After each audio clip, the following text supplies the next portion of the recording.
আসসালামু আলাইকুম। Hello everyone. তো বন্ধুরা, ইতিমধ্যে কিন্তু তোমরা দেখেছো আমরা কিন্তু বড় একটি পিঠার মতো বানিয়েছিলাম এবং দেন এখান থেকে ছোট ছোট এরকম করে কেটে সুন্দর করে মুড়িয়ে দিয়েছিলাম। তো এখন আমরা ভাজতে চলে এসেছি। তো এই যে দেখতে পাচ্ছ আমি কিন্তু কড়াইয়ে দিয়ে দিয়েছি, আর এই যে কিছু কিন্তু এখানে ভাজা হয়ে গেছে। তো দেখো কত বড় হয়েছে, মানে এই যে ফুলে পুরো একবারে নিমকি হয়ে গেছে। মাশাল্লাহ মাশাল্লাহ, অনেক সুন্দর হয়েছে। তো আশা করি খেতে অনেক বেশি মজা হবে। তো তোমরাও চাইলে কিন্তু এভাবে বানিয়ে রাখতে পারো, আর এটা কিন্তু 1 মাস পর্যন্ত সংরক্ষণ করে রাখা যায়। তো এই যে আমরা সবগুলো এইভাবে ভেজে নিব।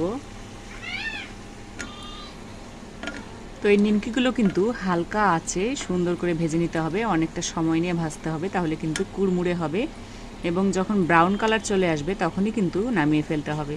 তো এই দেখেন কি সুন্দর ফুলতেছে।